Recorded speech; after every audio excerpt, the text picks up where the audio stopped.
La, la, la, la.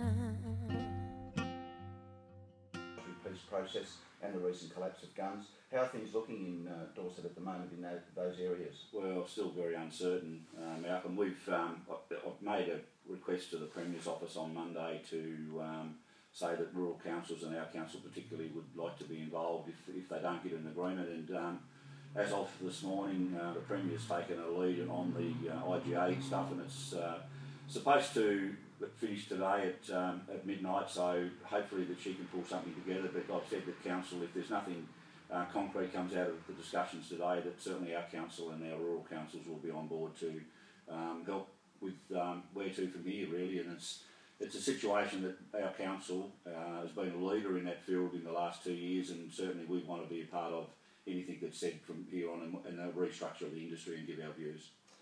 Yeah, great, Barry. And from your understanding, Barry, are people still suffering in our community, or how are they feeling? Oh, mostly disillusioned. I think the uncertainty of the 2.5 years of the time frame has probably been as big a killer as the argument over resource. And while there's uncertainty, there's no investment, and we've certainly missed out on some of the, Woodley Nursery and those sort of places have had people leave, and people haven't been replanting, and we haven't had people in the field. So the uncertainty has stopped investment, and that's an economic negative. In these difficult times, Barry, I mean, obviously people in the community are expecting council to try and do what we can to help the community get through this difficult time. What exactly can council do, and what are the sorts of things we are trying to do in the longer term in the area of economic development? Well, certainly economic development is a thing that probably the council, this local council, has been a driver for now for probably almost 3 years, in the sense of going out and talking to investors. We've certainly talked to FT. We've talked to the state government. We've been involved through Dorset Edge with the amount of money going into the irrigation in the northeast, and that's many millions of dollars, and we had on-ground value. I know there's some work being done on investigating the possibility of upscaling our dairy industry in the northeast. But the council have been at the forefront of a lot of the discussions, and we've certainly fielded a lot of inquiries from investors, and certainly we believe our door's open. We've got some sites that we've identified throughout the municipality that some processing or downstream processing, whether it's in the dairy industry or it's in the forest industry, that would be made available. And the GM, present GM and the past GM have both made it very clear that we would facilitate whatever's needed to done to get people to come here. So we have been proactive rather than being reactive, and I think that some of the criticism is probably a little bit unfair. Yeah. What about tourism, Barry? What are some of the things we can do there? Well, in tourism, council's taken the lead as part of the tourism in the sense that we've done a tourism strategy.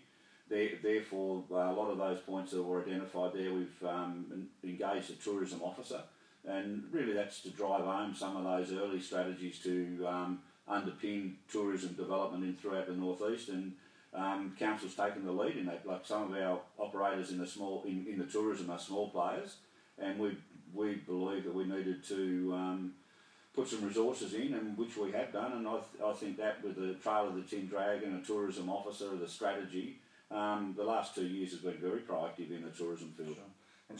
And what about walking trails, Barry? I know that there's been a bit of controversy around this area regarding that, but from what I understand, there's a great deal of evidence that walking trails and walking tracks are big tourism promoters and have a great economic spin-off. Yeah, certainly, we've certainly investigated, and obviously Rotary have been proactive in getting that trail up at the moment from Tongana, and not quite into Ledgewood as yet, but I know the farmers up there who've got concerns are prepared to talk, and they have been talking with Rotary. So I'd like to see that into Ledgewood. My hope is that, and I think the evidence backs up, we really need to be able to start it from the town. Like, Tongana is in the middle of between Ledgewood and Scottsdale, so I'd like to see it back into Scottsdale, so there's a launch point from Scottsdale. But I think the potential of Tasrail rail trail out of Launceston would be fantastic. I just think if we can get it settlement based, towns will benefit. If it's in the middle of nowhere, starts in the middle of nowhere, finishes in the middle of nowhere, that's something we've got to certainly rectify. And at the moment is to try, I believe, is to try and get it back as a starting point. And other examples of where the community council have worked together, and we've got some good news in terms of recognition for our policies in those activity promoting areas. Certainly, it was recognised yesterday, and I showed the community the Active Tasmania Awards 2012. sponsored by Medibank. Dorset Council entered on behalf of the community into the awards. We won the local government other award, and then we won the overall section, which is the gold award, which I'm holding now. So we got 2 wins yesterday announced in Launceston.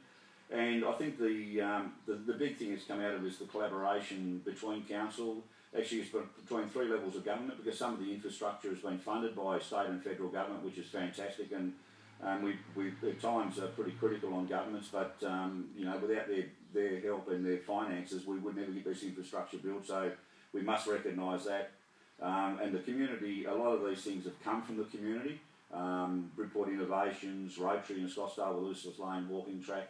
And without those committed community groups and council with the help and probably some background help and basically facilitating, it's been a great partnership, and we've got some big wins in the sense of what we've got in the community.